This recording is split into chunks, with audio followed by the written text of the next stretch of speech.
Okay, 2 weeks in, right around the point where we can start to make initial judgments about teams and players.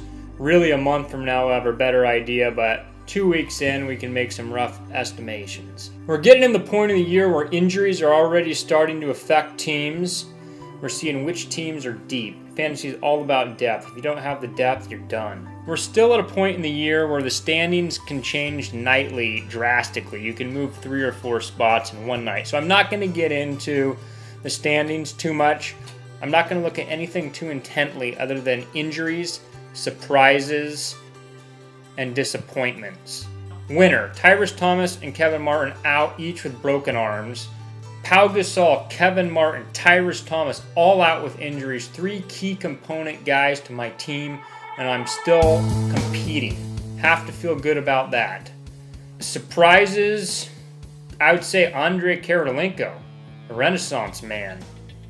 Disappointment, Samuel D'Alembert. Don't expect a lot, but you expect something other than nothing.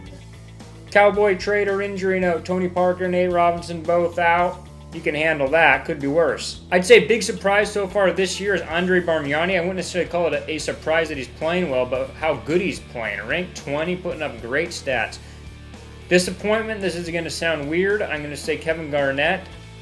I don't know if he's going to crack the top 15 this year. There's just too many guys on that team. Suck it, showing great depth thus far and playing well. To me, so far, biggest surprise, Carmelo Anthony.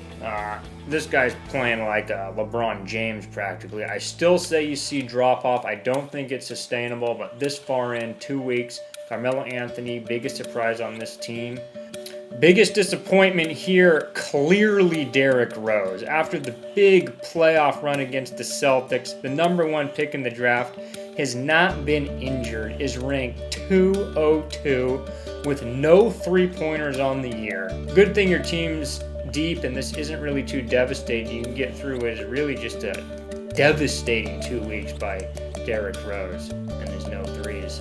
Chicago Bronbron's Josh Howard out with an injury. The old vets coming through here, Dirk Nowitzki, Steve Nash, playing like they have for years. No real surprises here other than maybe Ty Lawson on a very good Denver Nuggets team. You wouldn't expect him to get minutes or have that much of a role, at least his rookie year, but he's kind of broken the George Karl's rotation there. He's putting up a good stat line. He's ranked 62 right now.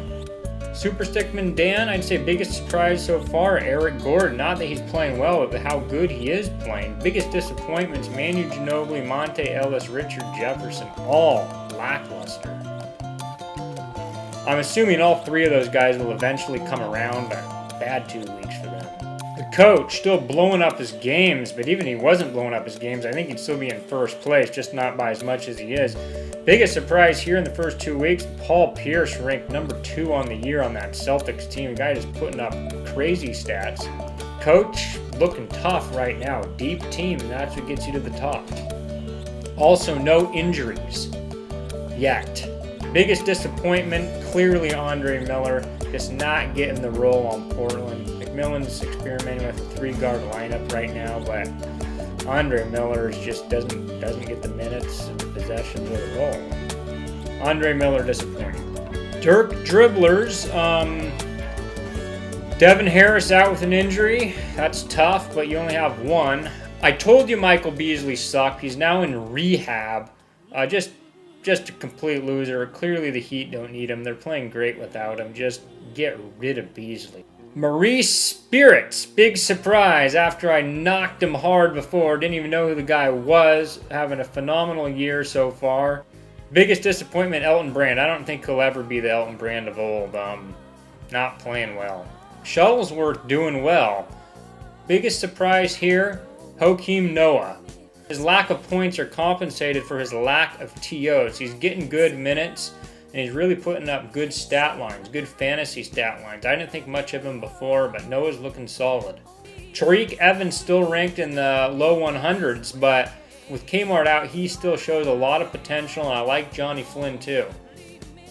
Biggest disappointment, a healthy Gilbert Arenas is not looking like Gilbert Arenas of old. Not that we have to expect him to be, but I'd expect him to be doing a little bit better than he is. Radio Shack, biggest disappointment so far, I'd say DJ Augustine, just because of the hype around the guy, how well I thought he'd play. 2 weeks in, he's not getting the role. Larry Brown's a bad coach. I'm not a fan. Augustine should be getting more minutes, but he just has not put up stats at all this year. However, Chris Kaman doing all kinds of great things. Surprise Chris Kaman.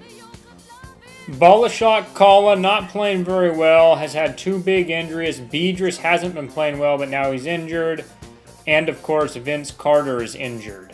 The big surprise here is also the disappointment. There are no surprises. He has absolutely nobody who's really overperformed, and that's why, frankly, he's at the bottom of the pack. I think he'll turn it around. He's got a veteran squad. I think Rodney Stuckey was a good pick, and I think ultimately he'll be okay, but no one really standing out too much as any kind of a sleeper yet, Bala.